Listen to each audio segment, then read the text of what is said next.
face me. All that shit you want to talk, face me. Idiot, so people should hold her. She's very disrespectful. That's what it is. No fucking boundaries. She has no boundaries. Only to be drunk Monday to Friday. Stupid bitch. Like coming to one because of a man. Like, are you stupid? Are you dumb? If shamelessness were to be a person, I am 101% that it would be Tolanibaj. Guys, this lady fights with every other woman that comes close to you. She has fought with Princess, Uriel, Sisi, Ilebaye countless times. Kilo Shele, one would think, oh, these people probably had a covenant or took an oath or something, or they are in a very serious relationship, or Neo has even proposed to her. But crazy enough, Neo has not even done any of the affirmation. That's all. He has not done anything, and it's so appalling how you just constantly embarrass yourself over a guy who doesn't see you befitting enough to be his girlfriend. I mean, if Neo really respects Tolanibaj, he wouldn't even be in the same space with another lady, or be intimate with another lady, or be touchy with another lady at all. If I tell you what happened, Ilebaye was so not at fault, but she chose Ilebaye to throw her tantrums and channel her negative energy, and it's just insane. Because I mean, why are you attacking all the ladies? This guy is not your boyfriend, he's not your fiance, he's not your husband. So what is the issue? Kilo Shele Gongo. Anyways guys, if you haven't subscribed to my channel, please do so and give this video a thumbs up. Now, the fights that happened, let me tell you something. Big Brother actually called a therapist to give them a therapy section, a collective therapy section, and I'm sure that therapist was not even in her house by the time this issue happened, right? So Ilebaye and Neo had a problem earlier on, and that's because Ilebaye made a silly joke about Neo. And the joke she made about Neo was that when Tolanibaj was rocking Neo, he had a hat on, and she was telling Alex Neo wasn't having it because it was like, what's that? What's your business? So they became partners for the therapy section, and after that they both apologized to each other, and to wrap up the reconciliation, Neo was the one who hugged her. Now Tolanibaj, I don't know, maybe she was blind or she just saw the hug, or she did not see who initiated the hug. That's how she walked up to Ilebaye to confront her, talking about she doesn't respect boundaries, this and that. That's how Ilebaye went into the locker room and asked Neo, like, what's that? Weren't you the one who hugged me? Why is she throwing tantrums? I don't understand. She even called her a desperate whore. Yes, Ilebaye called her a desperate whore. Like, guys, she kept going on and on about respecting boundaries, that Ilebaye doesn't respect boundaries. What boundaries? Like, honey, you keep saying, you've said it a 1,001 times that you guys are not in a relationship. So where did the boundaries come from that someone should respect? Even the person that you're claiming is in whatever with you doesn't even respect the boundaries that you put in there.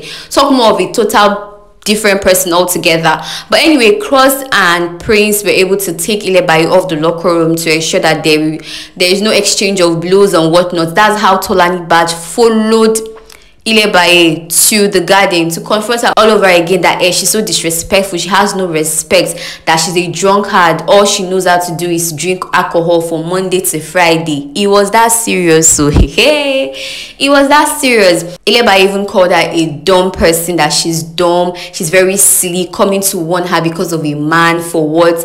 Anyways, that's how Neo took Tolanibaj to the toilet, and guess what he told her? That she was embarrassing him. Guys, imagine fighting for a guy, and then he takes you to a secluded area and he tells you to your face that you've been embarrassing him, that all you've been doing is just embarrassment, and that you should stop it. Can you imagine? Like, I would just wish for the floor to open up and swallow me. He told her to her face, never you come for Ilebaye again, leave her alone. Like, bro, like, this girl is just shameless. Like, that was a shameful act right there. Like, oh my gosh, she was just like, guess what, she was even insisting that if Ilebaye calls Neo's name again, she would go at her and she would attack her, this and that. And Neo was like, that's just a silly behavior, back off, I'm not interested in this, I have no hand in this, just back off, enough is enough. When they finished that conversation in the toilet, they walked out, and that was when Tolanibaj went into the garden where Ilebaye was, where Cries and Prince took Ilebaye and started insulting her again. Maka, why? Because of a man?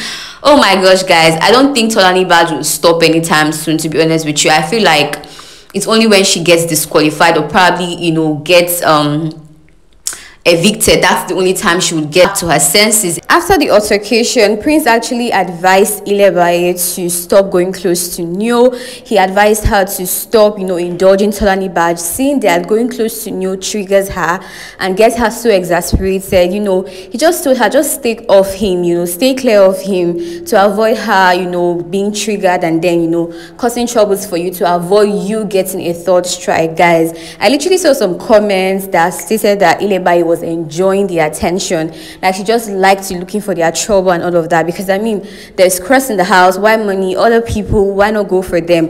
Why is it always new? I'm just so happy that Prince was there to just talk some senses into her, and I pray she listens to him, because it's clear, it's obvious even to a blind man that even if they keep saying that they do not want a ship or a relationship, there is something there that still keeps them attached. So for Ilebaye to keep inserting herself means she just wants trouble.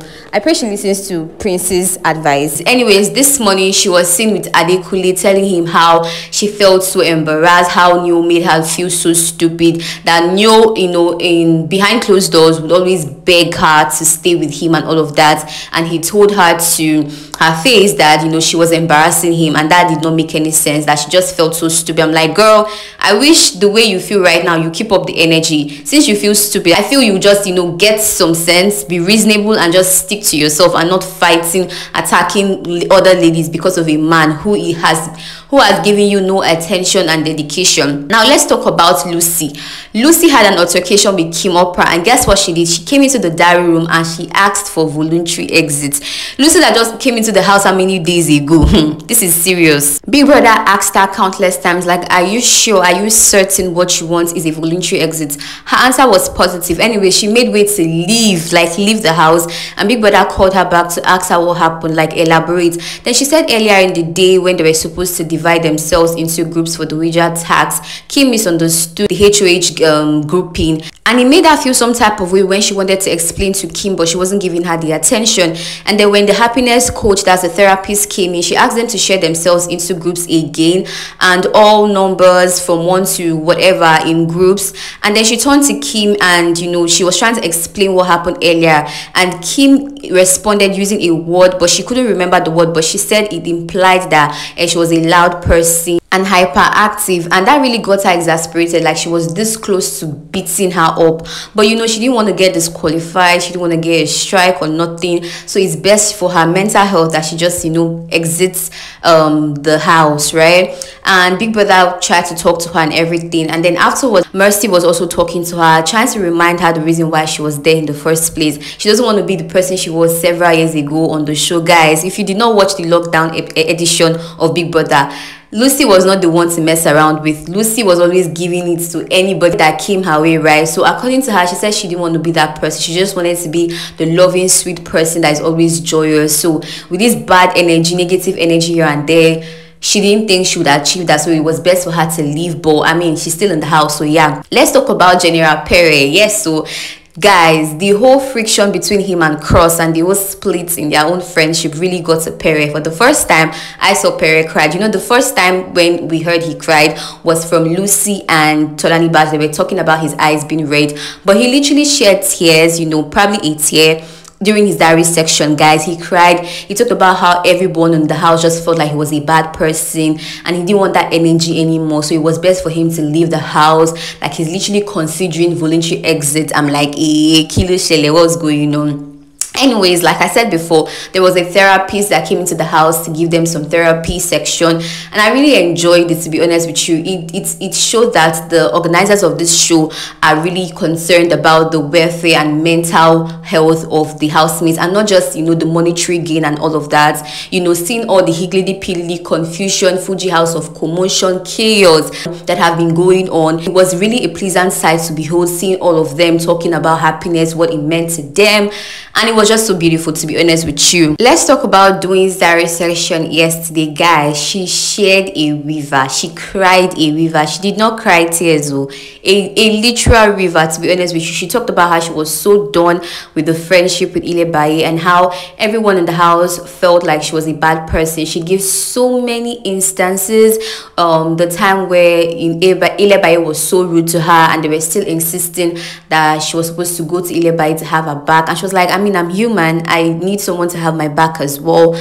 Oh my god, she talked about how Sissy was questioning her friendship. She also talked about Kidwire and how she felt when he left the house and how she did not want him to leave initially, but when Ebuka revealed that he and Mercy shared a kiss, she was like, okay, it was best he left. She also talked about how Ilebaye betrayed her because she saw Kidwire and Mercy almost kissing, and she didn't feel the need to actually tell her to, you know what, back off and don't go after this guy anymore. She felt like she was, you know, it was a one-way street friendship. She's been the one giving her all, and Ilebaye just decides to, you know, believe everyone at every slight opportunity she gets, and just throw out all her, you know, love and affection and concern and care into the garbage. And that she was so done with the friendship, it was so mentally exhausting. I felt so sad for her. She was really teary. It was a lot, guys. Let's talk about the gossip between Fraud, Mercy, Alex, and Sissy. And guess what the topic was? Doyin. You guessed right. They talked about how sneaky and mischievous she was, and how much of a disloyal friend she has been to Ilebaye. Oh my gosh, Sissy, Mercy, Alex had so many instances to give. Sissy was talking about how, you know, Doyin told her that if she were to be her fan, she would stop voting for her, and that's because in this particular season she's not the no-nonsense Sissy anymore. And Sissy was like, if you're my friend, why would you even say that to me? She talked about how Doyin told her that Cross was the one chasing her, whereas she was the one chasing Cross. It was literally the contrary. Now Mercy, Sissy, and Alex also, you know, talked about how, you know, she always talked about liking Kidwire and her emotions for Kidwire. Like, she doesn't hesitate at all to insult him at every slight opportunity she has. And she's like, I don't understand. Mercy was even saying that Doyin literally bullied Kidwire while he was in the house. And guys, to be honest with you, I saw it happen. Like, she was even the one that called him a fat idiot. Remember the Parrot review that it was actually Doyin that called him a fat idiot, and that wasn't the only insult she had given him. She talked about how his riches and everything had not gotten to other people. She said so many mean things to him. And even Alex concurred, you know, Fraud concurred as well, that she was a bad friend and everything. And oh my gosh, it was just a lot, sha. Friendships were broken, gossips were made. It's a lot. Share your thoughts with me in the comment section, guys, about all of this gist I just filled you in. Thank you so much for watching and listening. Do not forget to subscribe and give this video a thumbs up. I'll see you all in my next video with undiluted gist. Don't forget, it's your girl Zini.